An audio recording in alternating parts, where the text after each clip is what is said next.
Hello, everybody, and thank you for tuning in to the Liberty Report. With me today is Daniel McAdams. Daniel, good to see you. How are you, Dr. Paul? Very good. I'm glad you got over your little spell and you're doing well. So good to have you back here today.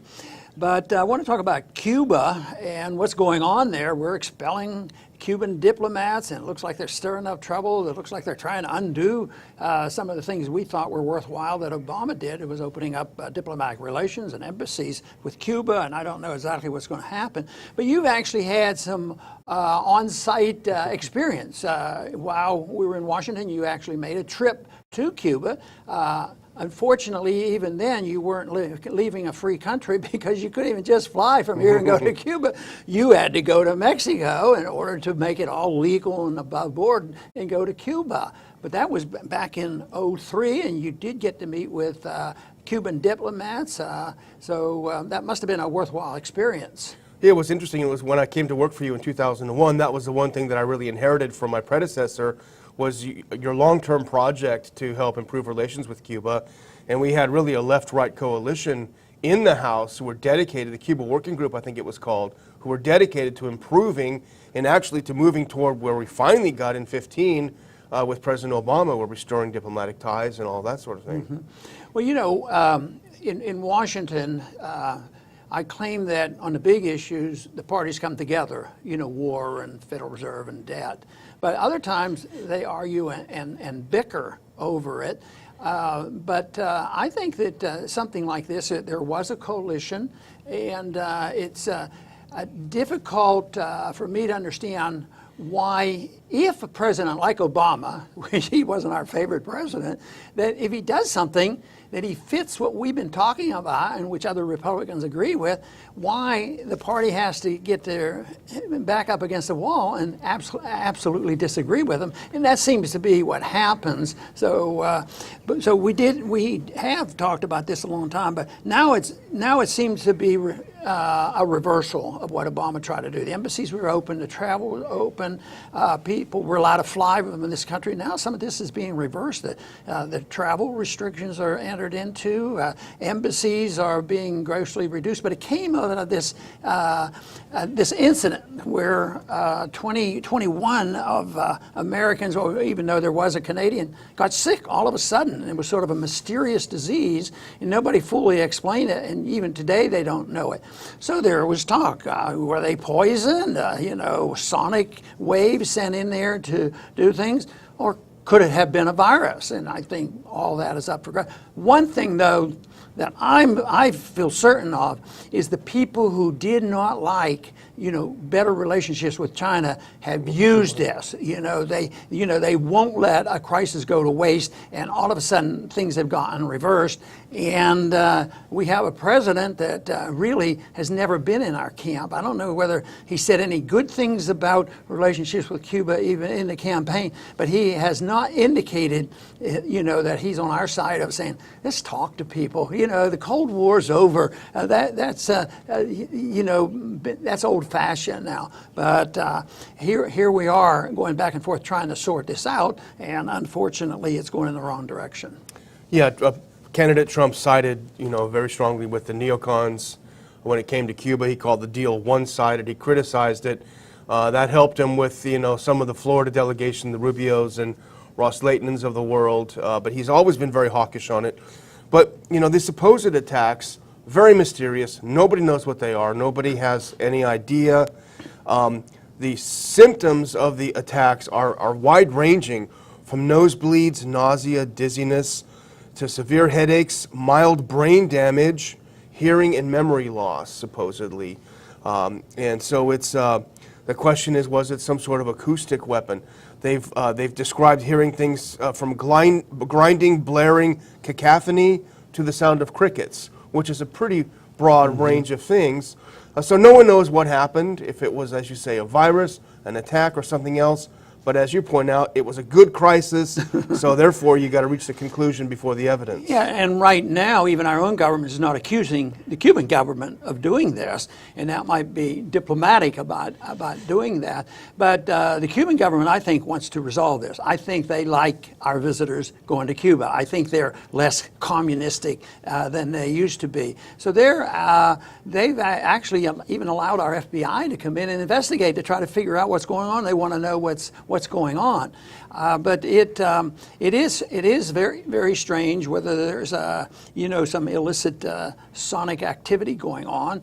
Some of those symptoms can be explained by a virus. Not everybody was working in the embassy. Some were just in were spouses and they lived in a hotel nearby, and they ended up having a problem. It doesn't look like it's continuing. It raised, to me, one of the things that crossed my mind, could this be something similar to Legionnaire's disease? Remember, they had symptoms that were sort of mysterious. They finally isolated, a virus on that. But right now, I don't think they're going to isolate a virus. But I do know that people can get a virus and have dizziness, and they can have some of these symptoms, and they can have loss of hearing, and it can be permanent even by a virus. And when it's narrowed down to those symptoms, immediate treatment is very important. But there's a few other things that went along there that isn't fully explained. But right now, there's no question about how it's hurting the diplomatic relationship.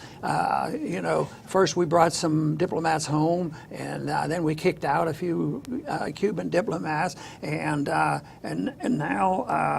the most recent thing, we expelled 15 diplomats, and they're continuing to go.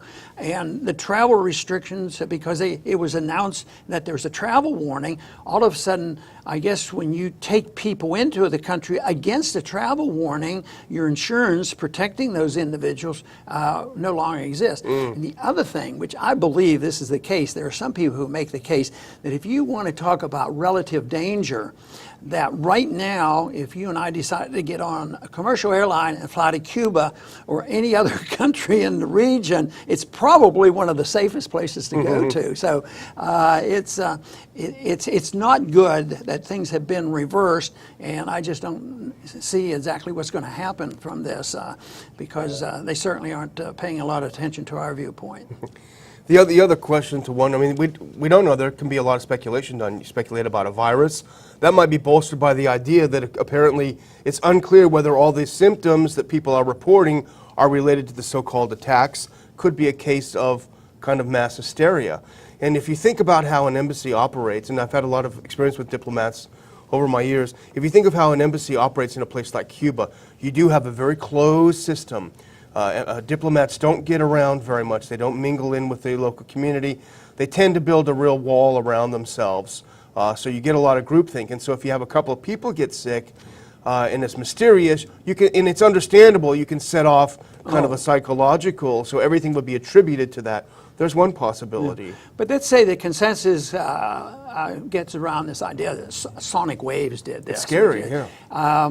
Who would do this? Who has the most interest in doing it? Do you think the Cuban government right now wants to break total relations with the United States? Right now, I think they're enjoying our tourists. They're making money, yeah. So I cannot believe that they would do that. And I sort of don't think our government would do it, even though they've done some pretty wild and nasty things. Especially with Cuba, yeah. or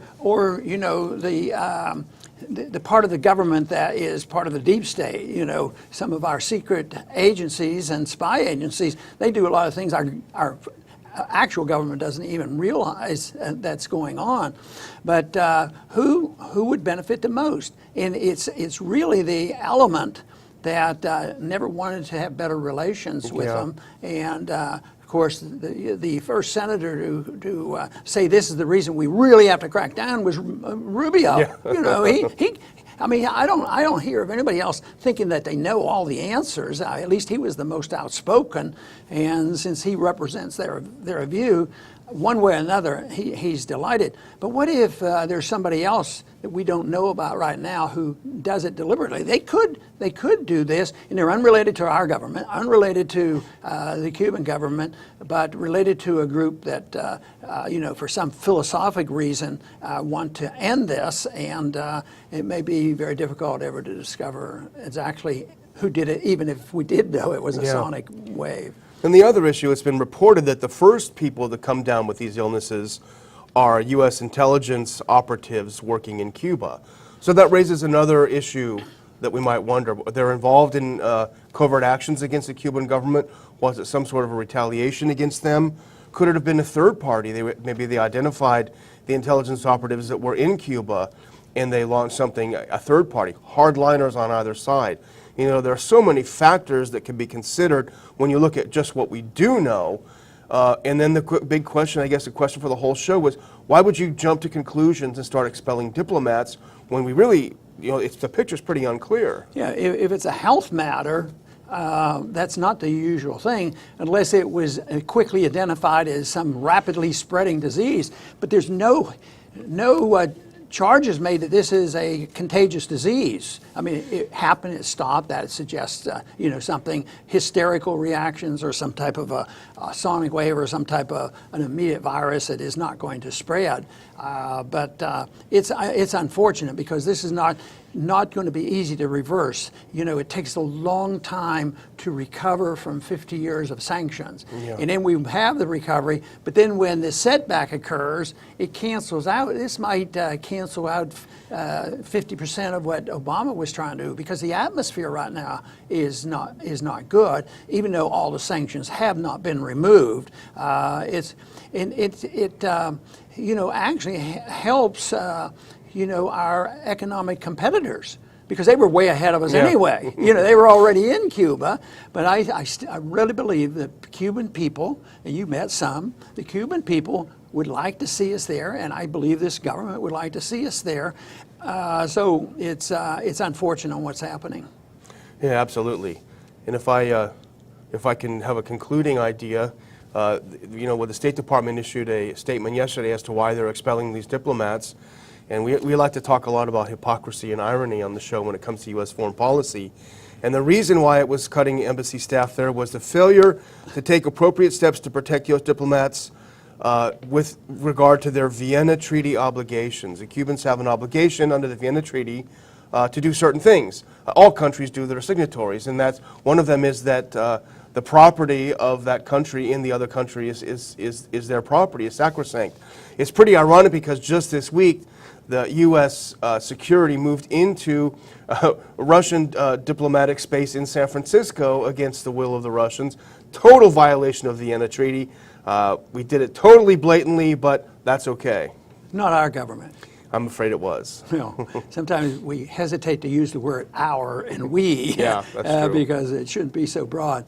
But I guess we will not have the final answer here, but the biggest thing is that the diplomatic relationship with Cuba has taken a setback, and we need more people looking at this more objectively, realizing that good relations with Cuba is possible. There's been an improvement. It's a shame that in spite of the fact that it's difficult to say positive things about Obama, if he does something positive, whether it's in Cuba or with Iran, we ought to recognize it. We ought to deal with the issues and move in that direction. And one is more open travel, more open communication, more trade.